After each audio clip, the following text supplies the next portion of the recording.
Okay, good afternoon, everyone. I want to say thank you for joining us here today. My name is Candace Rennick. I am CUPE's National Secretary Treasurer responsible for finance and operations at the National Union. I wish that you were joining us here today under better circumstances, but instead, we are here as one of Canada's most profitable companies is using every tool at their disposal to impose poverty wages and to crush our members' charter rights. Our members' only goal is to be paid for their time at work. I want to begin by speaking directly to the Canadian public and the uncertainty and the chaos that you're experiencing. We deeply, deeply regret the impact that this is having on your families and on your lives. Our fight is not with you. We do not want to be here. Our flight attendants certainly do not want to be here. But these workers, who are mostly women, have waited too long to have their issues addressed. They have been subject to unfair treatment and exploitation every day on the job for far too long. They have waited over 10 years to have their voices heard. They waited through COVID, they waited through record high inflation, and this is their moment to bargain. And now, after 9 months of Air Canada stonewalling negotiations, the federal government's decision to take away their right to have a say in their future is simply not something that we are able to support. In good conscience, we cannot look away while this happens. We cannot and we will not turn our back on these workers. We will not turn our back on these women. The pathway to a resolution here is through a negotiated settlement at the bargaining table. That is where our focus will be. That is where our focus will remain until these workers achieve a fair collective agreement. I'm now going to turn it over to our National President, Mark Hancock.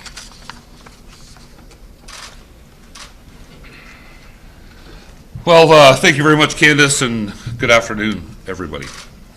My name is Mark Hancock, and I'm the National President of CUPE, the Canadian Union of Public Employees. I want to begin with a passage that I think speaks volumes to the moment that we're in right now. The right to strike is not merely derivative of collective bargaining. It is an indispensable component of that right. That's from Supreme Court Justice Rosalia Bella in 2015, when she upheld the charter rights of workers in this country to withdraw their labor. We are here today because we are standing up for the rights of our members and for the rights of Canadians under our Constitution. The right to free collective bargaining, including the right to strike, is a fundamental right that is protected by our Charter. It is an essential part of collective bargaining and for workers to have a say in their collective future. These rights have to mean something. And real negotiations cannot happen if only one side is banking on the government taking away the rights of another party. And that is what has happened here. We are here because of Air Canada, a company that clocked $3.5 billion in profit in the past few years, and a company that thinks simply paying workers for their time on the job is too much to ask.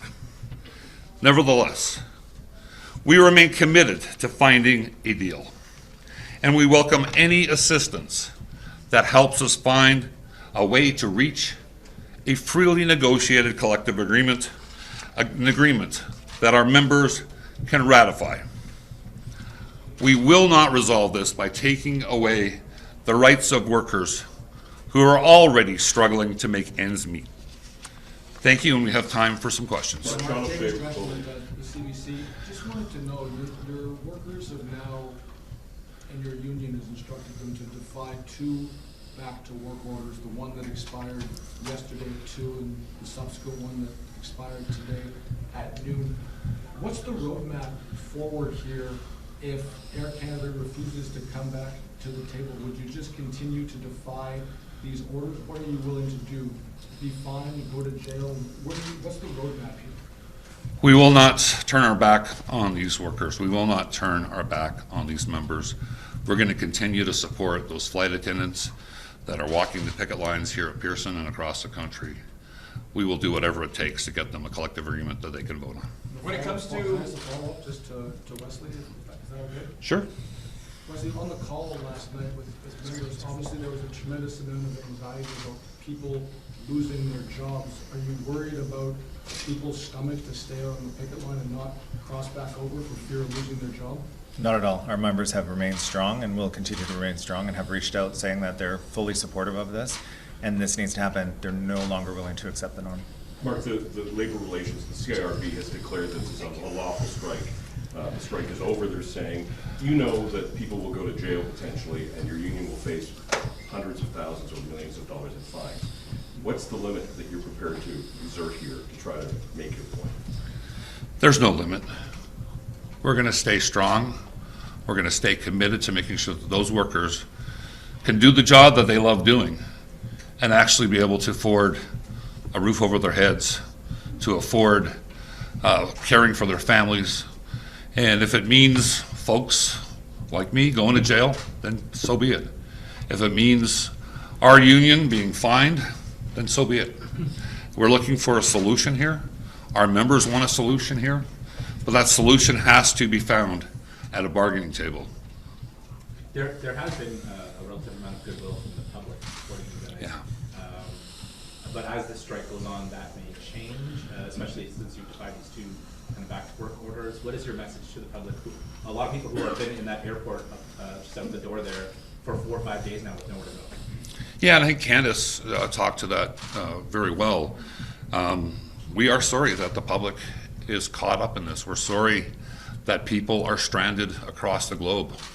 That was not something that we wanted to be an impact. I was telling some folks yesterday, I'm staying here at this hotel and went outside my room to come down, and there was a family sitting on one of those round couches they have in the hallways. They had their suitcases, and they looked distressed. And as a human being, as somebody that cares about folks, that had an impact on me. And we're hearing the stories, and we get the frustration that folks are having. There's life-changing events happening across the globe. There's people that have lost family members. There's medical appointments. There's vacation, and people need to be able to enjoy some time in the summer with their families. And we are, as Candace said, and as we've all said, we are sorry that they are being caught up in this. When it comes to the negotiations, when was the last time there's been contact? Have you reached out to Air Canada to say, hey, well, this is all going on, can we just get back to the table?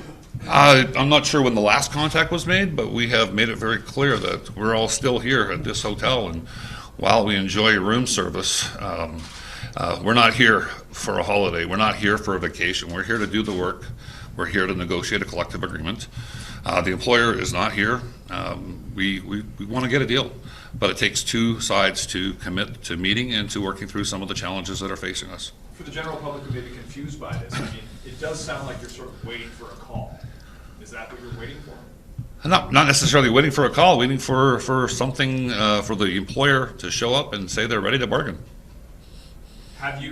Would it be worth calling them and say, hey, let's I believe there has been some.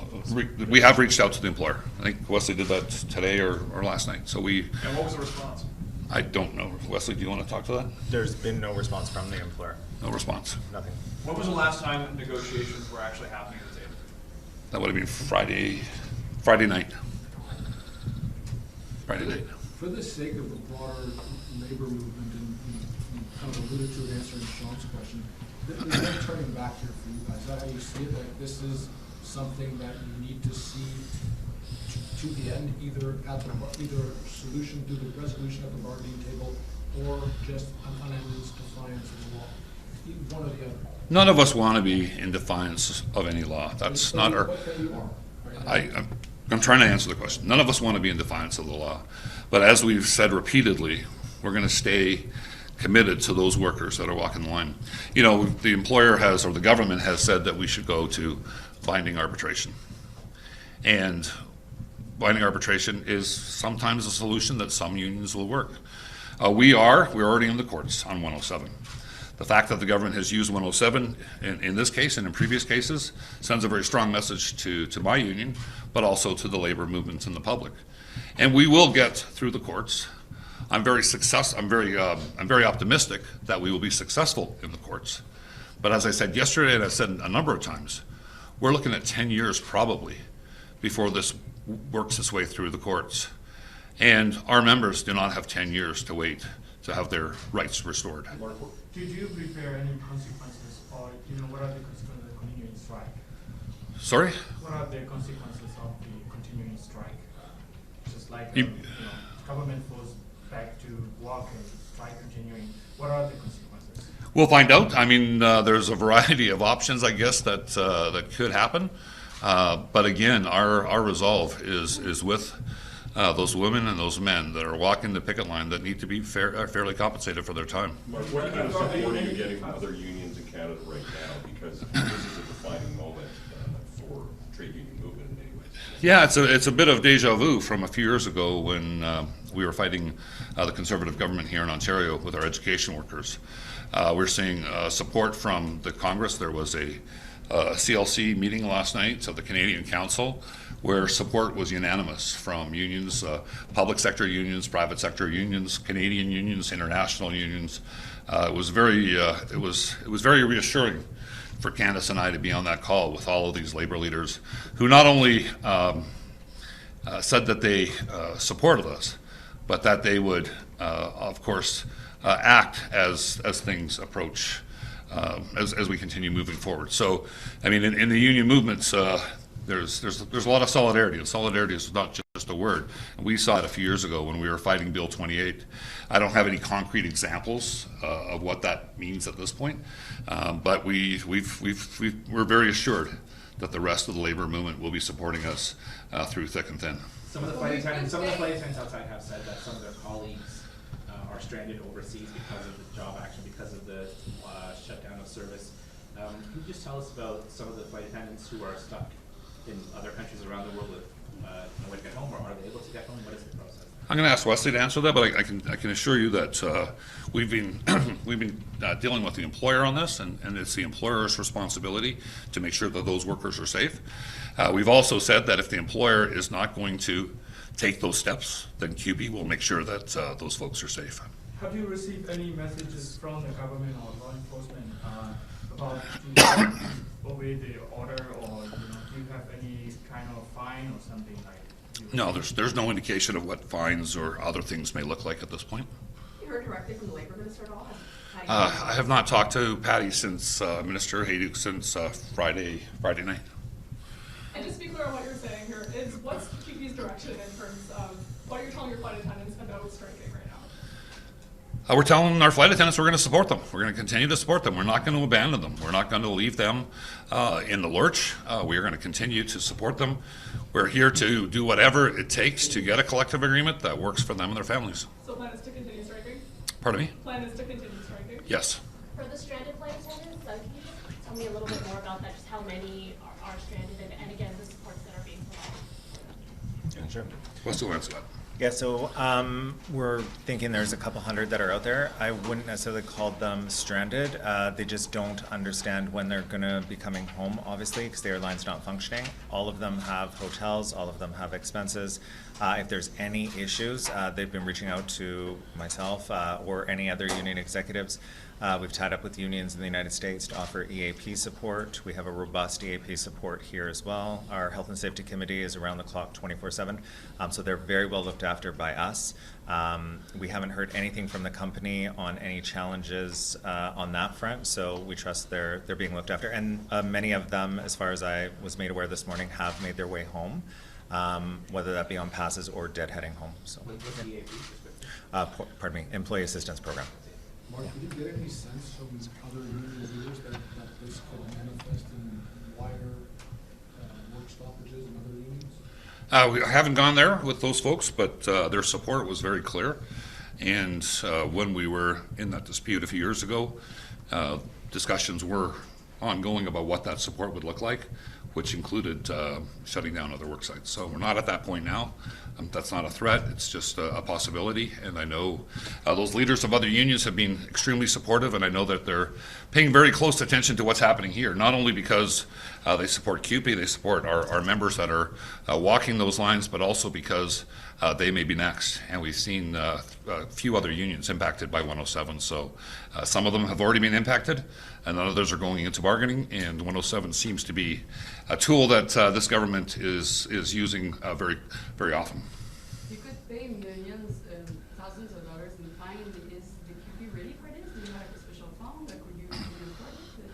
Well, of course, we don't want to be spending money, members' money on fines. Having said that, we also have a responsibility, morally and otherwise, to these workers. And if there are fines, I had a message to Premier Ford a few years ago, and my message is very much the same. If you're going to fine us or you're going to try and take us on financially, then you can take us to court, and we can see where that plays out. Just back to the scheduling of flight attendants, Mark. Have flight attendants been scheduled to come back to work? In other words, is the onus on them not to respond according to the scheduling system? I'm just wondering about the mechanics of that right now. Because the airline said they were going to get back to business today. So were they getting messaged, or were, can you illuminate a little bit how they're being directly contacted? I can't answer the contact piece, but I can tell you that if Air Canada thinks that planes will be flying this afternoon, they're sorely mistaken. That won't be happening today. Wesley, do you want to talk to the scheduling or no? Morale of some of your members of the QP line. Are they feeling more emboldened today than they were, on day one of this? Or are they starting to, lose faith that this is actually going to go their way? The longer this goes, the more direction there is from the feds and from the courts. I haven't actually been out on the line today. I'm going to go there a little bit later on this afternoon. But I can tell you that all of these members, these workers, nobody wants to be walking the line. There is some fear that something may happen to them as individuals. We've been reassuring them from the national union as well as the locals that we will have their backs. We will support them, each and every one of them, and that they have the full support of our 750,000 members across this country and the full weight of the national union as well as our locals and the component. Mark, you've been at the front end of a lot of strikes from labor action. Have you ever had 99% plus on vote in, buy-in? Not that I know. I mean, we have our locals range in size, right? From well, what does it mean at 99 plus? Oh, it's amazing. It's absolutely about a strong, obviously 100% is the only stronger number that you can have, but to have 99% plus support for a strike vote, and also the percentage of folks that actually participated in that. I've seen strike votes over the years where they're very high, but the percentage of members that have voted might be 60 or 70%. Here, very much like the education workers, that was a very high strike vote, and it was a very high number of members that participated in that. There's a lot of similarities. This strike vote is higher than that one, so I think that should send a strong message to the employer and to the government. What's the latest communications we had with the Canadian Industrial Relations Board? There was a hearing last night, so that was the latest, and there was an order delivered this morning. So you won't answer because you have until noon to answer it, to have written statements to understand that this won't happen today? What kind of statement? Sorry. It says that Jamie mentioned it, that you had until noon to make a public statement. Oh, okay. Well, that's part of the reason we're having this press conference, is letting folks know that while we're very sympathetic and we don't want Canadians caught in this, but we will not be returning to the skies this afternoon. On that note, obviously public opinion is so delicate on this. It is. Air Canada flies a vast majority of the flights domestically, internationally out of this country. How closely do you monitor public opinion that could quickly shift against you if this drags on days? Yeah.